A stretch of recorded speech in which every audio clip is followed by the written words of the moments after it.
Baik, berikut kita pelajari mengenai auris media. Sebelum kita menuju ke auris media, lebih dulu kita melihat dulu posisi auris eksterna. Ini adalah auris eksterna kalau kita lihat dari luar, penjelasannya sudah disampaikan. Kemudian di bagian dalamnya ada penghubung antara auris eksterna dan auris media, yaitu membran timpani. Sehingga membran timpani ini menjadi batas antara auris eksterna dan auris media. Sedangkan posisi dari auris media, kalau kita lihat terhubung dengan auris interna. Nah, auris internanya bisa kita lihat berupa rumah siput dan kanalis semisirkularis. Sehingga auris media secara umum terdiri atas tulang-tulang pendengaran seperti yang bisa kita lihat sekarang. Pada umumnya, lokasi dari organ auris ini berada pada suatu tulang yang kita sebut dengan os temporalis. Jadi seluruh tulang ini adalah bagian dari os temporalis. Kalau pada bagian basis kranii interna, bagian ini dapat kita lihat pada fossa kranii media. Bagian dalamnya terhubung pada meatus acousticus internus dan bagian luarnya nanti terhubung dengan meatus acousticus externus, sebagaimana yang bisa kita lihat pada auris eksterna.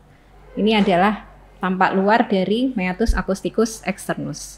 Sedangkan kalau kita lihat di sini, kita coba masuk pada struktur umumnya, ya.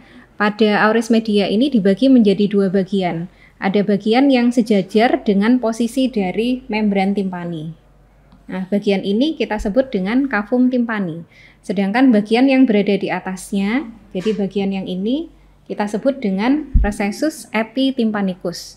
Berasal dari kata epi dan timpani. Epi berarti atas, sedangkan timpani merujuk pada cavum timpani. Sehingga epitimpani posisinya pasti berada di atas cavum timpani. Secara umum juga bisa kita lihat batas-batas yang membatasi auris media. Posisinya sesuai yang bisa kita lihat pada gambar, dari lateral menuju ke medial. Jadi ini adalah posisi lateral, sedangkan yang di sini adalah posisi medial. Di sisi lateralnya dibatasi oleh membran timpani sebagai pembatas antara auris eksterna dan auris media tadi. Sedangkan pada sisi medialnya dibatasi oleh fenestra vestibuli. Itu adalah tempat perlekatan dari stapes menuju ke cochlea, yang sudah merupakan bagian dari auris interna. Kemudian kalau kita lihat dari sisi posteriornya, di sisi posterior, nah di sini, ini adalah bagian dari os mastoid, ya, dari selule mastoidea yang tertanam di dalam tulang mastoid dalam prosesus mastoideus. Sehingga kalau misalkan kita mengakses auris media dapat dilakukan dari sisi posterior, yaitu dari mastoid tadi. Sedangkan pada sisi anteriornya tidak tergambar di sini. Di sini akan lewat arteri karotis interna, tentu dengan dibatasi oleh tulang, jadi tidak berinteraksi secara langsung, tapi ada tulang yang membatasi antara arteri karotis interna dan auris media. Kemudian pada sisi atapnya, bagian ini disebut dengan tegmen timpani. Bagian ini akan membatasi antara auris media dengan fossa kranii media, sehingga dia akan terhubung dengan ensefalon pada bagian tegmen timpani ini. Kemudian pada bagian inferior, dia juga dibatasi oleh tulang, sedangkan di bawah tulang ini akan lewat vena jugularis interna, sehingga organ auris media ini dekat dengan struktur-struktur yang cukup penting. Jadi tidak hanya ensefalon, kemudian juga arteri karotis interna dan vena jugularis interna. Satu bagian penting lain yang bisa kita lihat adalah sebuah saluran. Saluran ini disebut dengan tuba auditiva. Ya. Tuba auditiva ini menghubungkan antara auris media dengan nasofaring. Sehingga makanya spesialisasinya kita sebut dengan spesialis THT, telinga, hidung, tenggorok.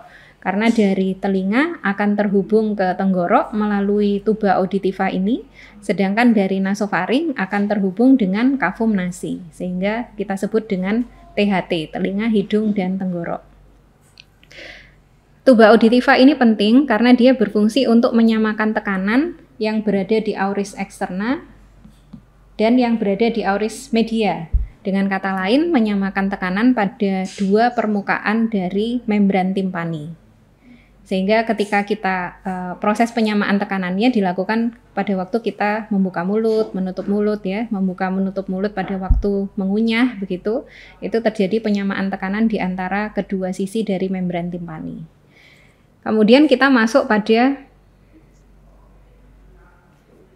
bagian-bagian dari osikule auditivanya. Nah, secara umum kalau urutan-urutannya dari lateral ke medial, karena tadi di lateral dia berlekatan dengan auris eksterna, bagian dari auris eksterna yaitu membran timpani, dan di bagian medial dia berlekatan dengan bagian dari auris interna yaitu koklea. Jadi yang pertama adalah malleus, kemudian yang kedua adalah incus, dan yang ketiga adalah stapes.